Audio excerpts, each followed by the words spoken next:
Hello दोस्तों, welcome to my YouTube channel. आप लोगों को हमारे चैनल में स्वागत है। और आज हम बताएंगे हरछठ जो व्रत है तो वो एक हिसाब से वह किस दिन पड़ेगा। तो इस बार हरछठ का जो व्रत है तो 14 अगस्त 2025 को गुरुवार के दिन पड़ेगा। और इसकी जो वो प्रारंभ या कब हो रहा है तो यह सुबह 14 अगस्त को सुबह 4:23 से और इसकी समाप्त होगी तो जो 15 अगस्त को सुबह 2:07 तक। और इसका शुभ मुहूर्त क्या होगा? ब्रह्म मुहूर्त होगा इसका 4:23 से 5:07 बजे तक। अमृतकाल 6:50 से 8:20 बजे तक रहेगा।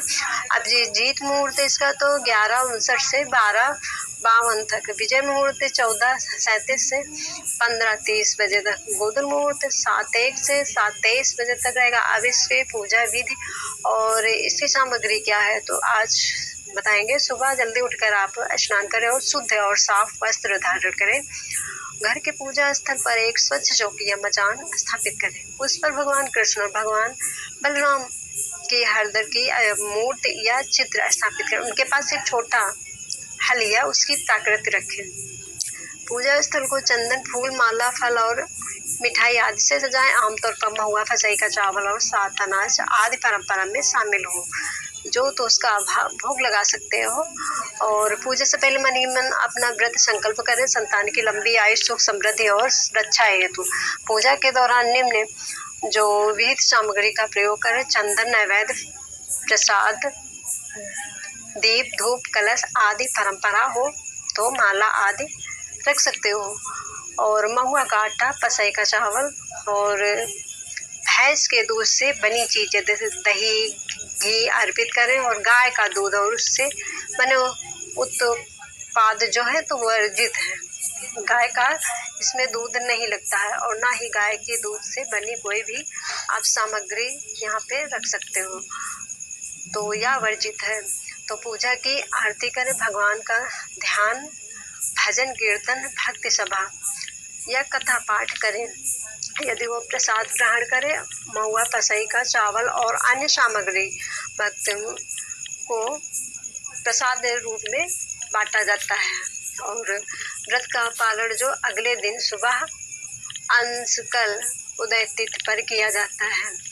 तो आप पूजा सामग्री या उसकी विधि क्या है तो सबसे पहले आप जो भगवान की प्रतिमा है या कृष्ण या भगवान बलराम की मूर्ति, आप तस्वीर जो ऐसी रखे जिसमें वह हल धारण किए हुए हो तो उसको आप रख सकते हो चौकी पर। और स्वच्छ कपड़ा बिछाकर आप उस पर आसन लगाकर आप इनकी प्रतिमा रख सकते हो। हल की जो अगर नहीं है तो प्रतिमा या उनकी छोटी सी एक ऐसे ही छवि बना लीजिए और उस पर आप फूल, चंदन, माला, दीपक जो घी का जला सकते हो, धूप, कलश और यदि आवश्यक हो तो नैवेद्य या तो फल, मिठाई आप अर्पित कर सकते हो। महुआ का आटा, फसई का चावल, 7 प्रकार के अनाज और रख सकते हो। और जो आप इसके बाद झलबेरिया, फलास, काशी की टहनियाँ जैसे कि जो छिपला हम कहते हैं इसको गांव घर में, जो छिपले का जो होता है पत्ते उसके लगते हैं और फूस इसमें लगता है। और आप इसे पूजा स्थल पर रखा जाता है। और भैंस के दूध से बने उत्पाद, दही, घी का प्रयोग करें। और गाय का तो बिल्कुल यहाँ पे वर्जित माना गया है। तो इसके बाद हम जो कथा कहेंगे तो कथा इस तरह से है। हरछठ की व्रत की कथा विस्तृत आप पूजा करने के जब आप पूजा कर लेते हो, पूरे सामग्री अर्पित कर लेते हो, उसके बाद कथा आवश्यक है। तो हरछठ की जो कथा इस प्रकार है कि एक राजा की रानी ने हरछठ व्रत के नियम का उल्लंघन किया। उसने हल से जुड़े खेत का अन्न खा लिया। इस कारण उसके सभी बच्चे बीमार हो गए। दूसरी ओर एक गरीब महिला ने पूरी श्रद्धा से व्रत पालन किया, बिना हल जुड़े अन्न का सेवन किया और भैंस के दूध से बनी चीजों का प्रयोग किया। इसके फलस्वरूप उसके स्वास्थ्य से संतान सुख और हुआ और बच्चे स्वस्थ बड़े हुए हैं। इस कथा में 2 संदेश प्रमुख हैं। व्रत नियमों का पालन क्यों आवश्यक है? श्रद्धा और सत्कर्मों का प्रभु की कृपा पर सार्थक प्रभाव होता है।